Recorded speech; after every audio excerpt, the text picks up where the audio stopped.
14 അധ്യായം 1 വചനത്തിൽ കർത്താവ് മാതാപിതാക്കളായ നമ്മോട് പറയുകയാണ്, നിങ്ങളുടെ ഹൃദയം അസ്വസ്ഥമാകേണ്ട, ദൈവത്തിൽ വിശ്വസിക്കുവിൻ, എന്നിലും വിശ്വസിക്കുവിൻ. എത്ര മനോഹരമായ കർത്താവിൻ്റെ വചനമാണിത്. നമ്മൾ ഒത്തിരിയേറെ പ്രാവശ്യം വായിക്കുകയും ധ്യാനിക്കുകയും ചെയ്ത തിരുവചന ഭാഗമാണിത്. നിങ്ങളുടെ ഹൃദയം അസ്വസ്ഥമാകേണ്ട. എൻ്റെ സഹോദരങ്ങൾ, ഇത് പറയുന്നത് കർത്താവായ യേശുവാണ്. മാതാപിതാക്കൾ എന്ന നിലയിൽ ഇന്ന് നമ്മുടെ ഹൃദയം ഒരുപാട് അസ്വസ്ഥമാണ്, പ്രത്യേകമായി നമ്മുടെ മക്കളെ ഓർത്ത്. അവരുടെ ജീവിതം, അവരുടെ ഭാവി, അവരുടെ പഠനം, അവർ അനുഭവിക്കുന്ന ചില അടിമത്വങ്ങൾ, അവരുടെ ജീവിതത്തിലുള്ള പാപ ദുശീലങ്ങൾ, മദ്യപാനത്തിൻ്റെ, മയക്കുമരുന്നിൻ്റെ, കഞ്ചാവിൻ്റെ, പ്രണയ കുരുക്കുകൾ, തെറ്റായ ബന്ധങ്ങൾ, വഴിവിട്ട ജീവിതങ്ങൾ, പാപമ്ലേച്ഛതയുടെ അടിമത്വങ്ങൾ, വിശ്വാസരാഹിത്യം, കുദാശകളില്ലാത്ത ജീവിതം, പ്രാർത്ഥനയില്ല, ദൈവവചനമില്ല, ദൈവവിശ്വാസമില്ല. അതുപോലെ തന്നെ പല മക്കളും ഡിവോഴ്സായി നിൽക്കുന്നു. പ്രിയപ്പെട്ട മകൻ്റെ ജീവിതം തകർന്നു, തങ്ങളുടെ മകളുടെ ജീവിതം താറുമാറായി. കുടുംബ തകർച്ച മൂലം വേദനിക്കുന്ന മക്കള്, അവരെ പ്രതി നൊമ്പരപ്പെടുന്ന മാതാപിതാക്കള്, തങ്ങളുടെ മക്കൾക്ക് കുഞ്ഞുങ്ങളില്ലാതെ പോകുന്നു. ഇതിനോർത്ത് വേദനിക്കുന്ന ഒത്തിരിയേറെ മാതാപിതാക്കളുണ്ട്. എൻ്റെ സഹോദരി സഹോദരങ്ങളെ, മക്കളെ പ്രതിയുള്ള നമ്മുടെ വേദനയും ആകുലതയും എന്തുമാകട്ടെ, കർത്താവായ യേശു തൻ്റെ വചനത്തിൽ നിന്ന് നമ്മോട് സംസാരിക്കുകയാണ്. നിങ്ങളുടെ ഹൃദയം അസ്വസ്ഥമാകേണ്ട, ദൈവത്തിൽ വിശ്വസിക്കുക. കാരണം ഹൃദയം അസ്വസ്ഥമായാൽ ജീവിതം മൊത്തം അസ്വസ്ഥമാകും. പിശാചിനത് നല്ലതുപോലെ അറിയാം. അതുകൊണ്ട് തന്നെ പലവിധ വ്യഗ്രതകളാലും ആകുലതകളാലും വേദനകളാലും മുറിവേൽപ്പിക്കുന്ന അനുഭവങ്ങളാലും നമ്മുടെ ഹൃദയത്തെ അസ്വസ്ഥമാക്കാൻ സദാസമയം പിശാച് പരിശ്രമിച്ചു കൊണ്ടിരിക്കും. ഇത് സാത്താൻ്റെ കൊടും ചതിയാണ്. എൻ്റെ സഹോദരങ്ങളെ, കർത്താവാണ് പറയുന്നത്, നിങ്ങളുടെ ഹൃദയം മക്കളെക്കുറിച്ച്, അവരുടെ ഭാവിയെക്കുറിച്ച്, ജീവിതത്തെക്കുറിച്ച്, അവർ അനുഭവിക്കുന്ന അടിമത്തങ്ങളെക്കുറിച്ച്, അവരുടെ ജീവിതത്തിൽ അവർ നേരിടുന്ന പ്രതിസന്ധികളെക്കുറിച്ച്, വിശ്വാസമില്ലാത്ത അവസ്ഥ, മാനസാന്തരമില്ലാത്ത അവസ്ഥ, വിവിധങ്ങളായ പാപമ്ലേച്ഛതകൾ, എന്തുമാവട്ടെ, കർത്താവ് പറയാണ്, ദൈവത്തിൽ വിശ്വസിക്കുക, എന്നിലും വിശ്വസിക്കുക. കർത്താവിൻ്റെ പ്രോമിസിൽ വിശ്വസിക്കുവാൻ നമുക്ക് സാധിക്കണം.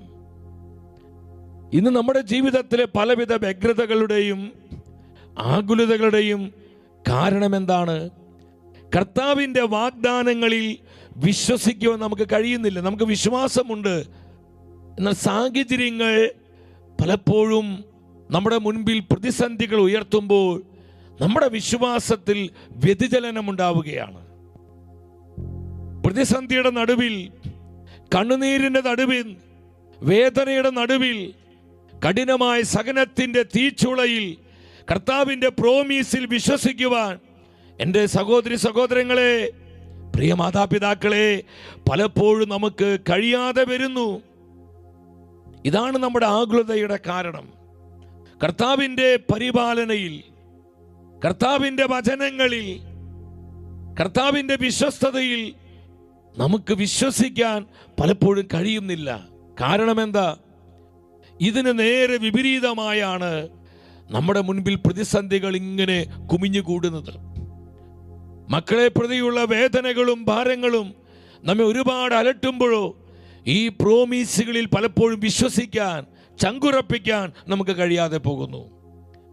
അപ്പോസ്തലനായ പൗലോസ് സഭയോട് പറയുന്ന മനോഹരമായ ഒരു വചനമുണ്ട്. ഫിലിപ്പി 4:6 ആ വചനം.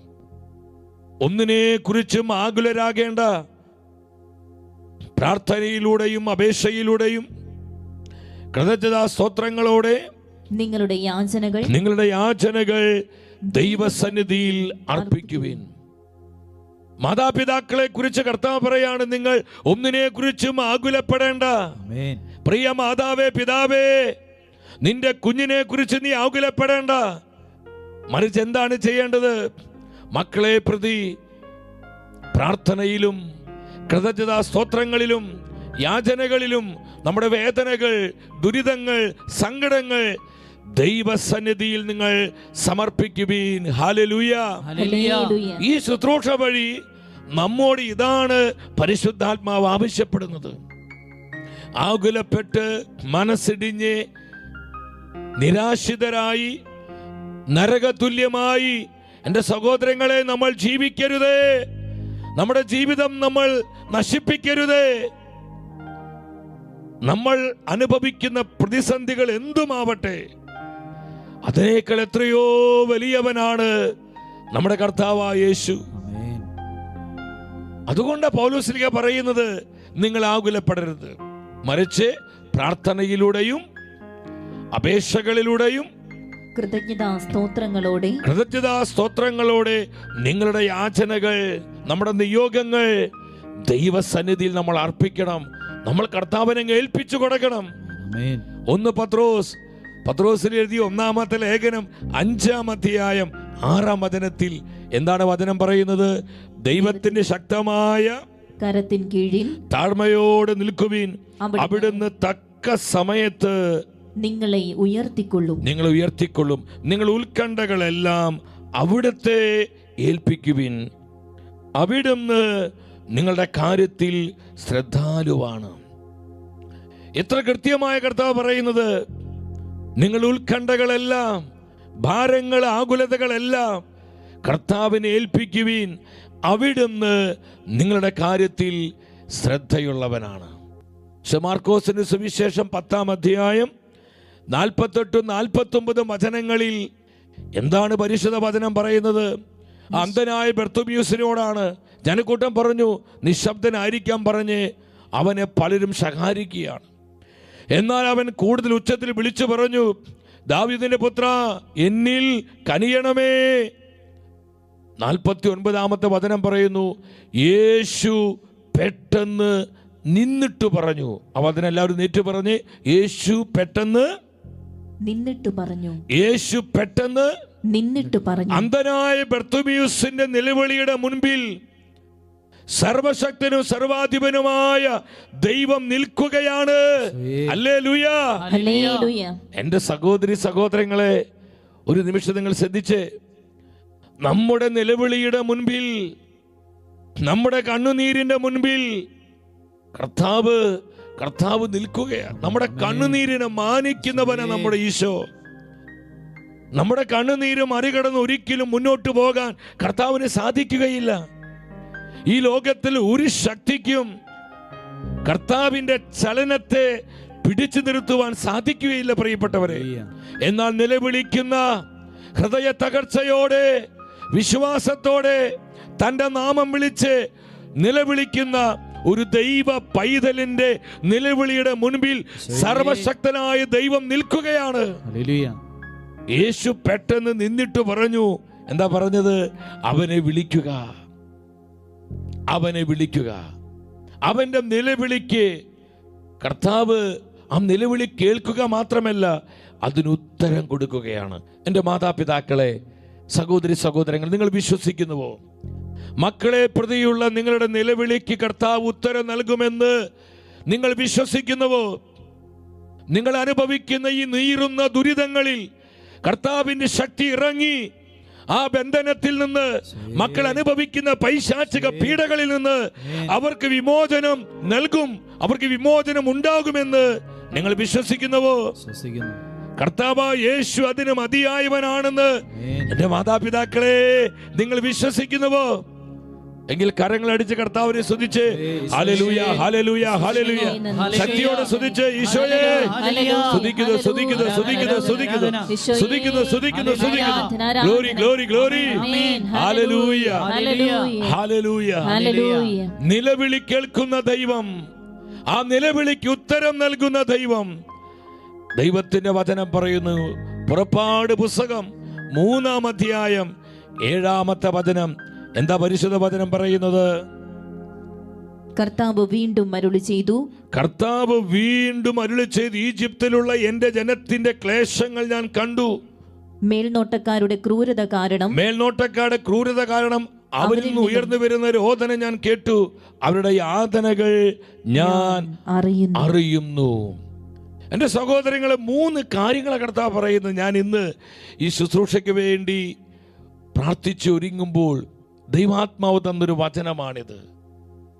മക്കളെ പ്രതിയുള്ള നമ്മുടെ ക്ലേശങ്ങളും യാതനകളും കർത്താവ് കേൾക്കുന്നുണ്ട്.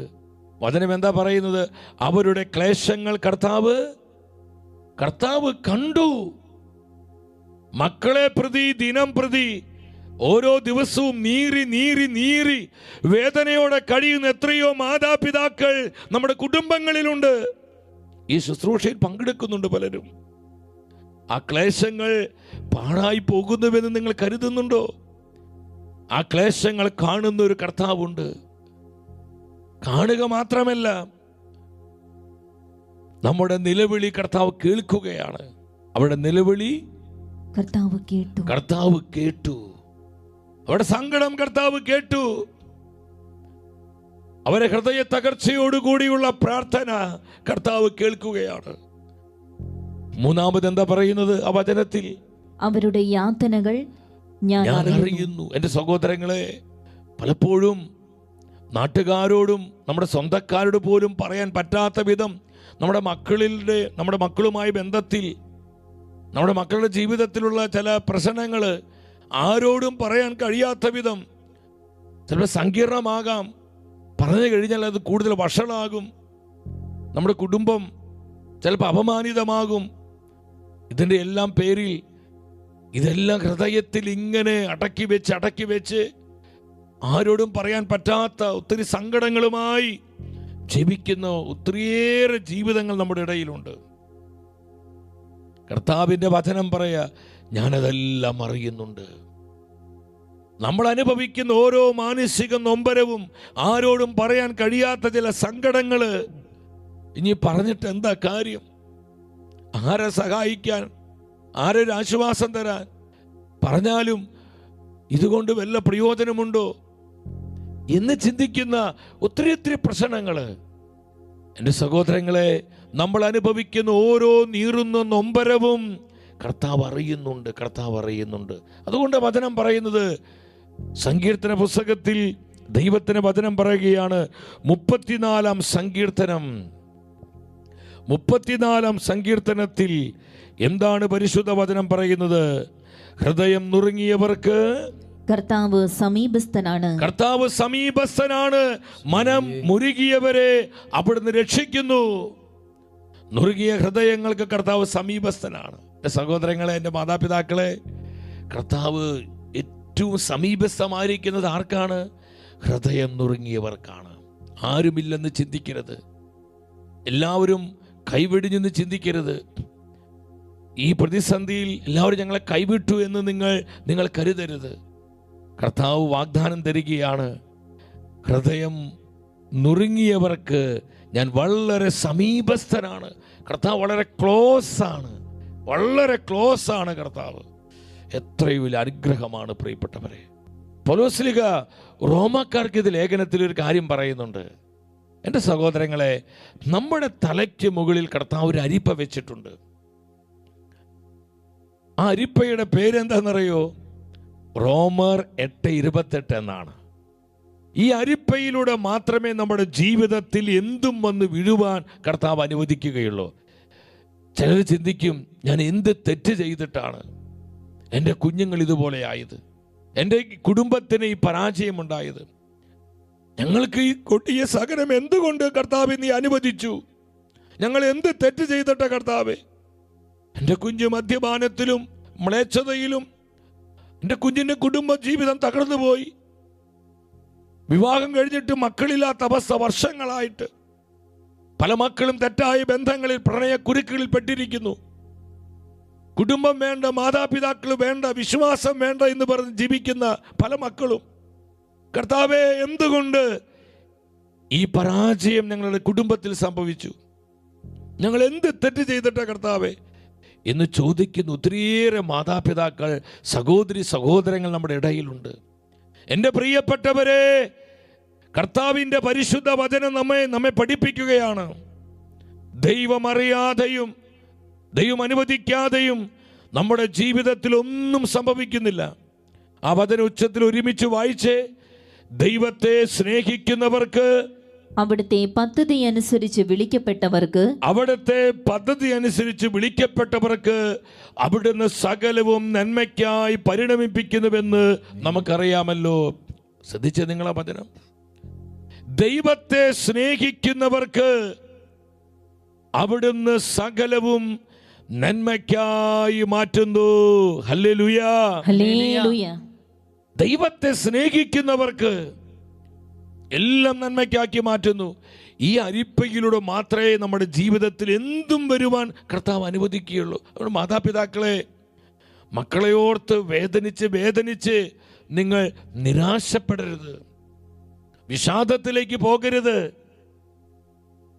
ഈ പ്രതിസന്ധികളെ അനുഗ്രഹങ്ങളാക്കി മാറ്റുവാൻ കഴിയുന്നതാണ് കർത്താവിന്റെ വിശ്വസ്തത. Oh Jesus,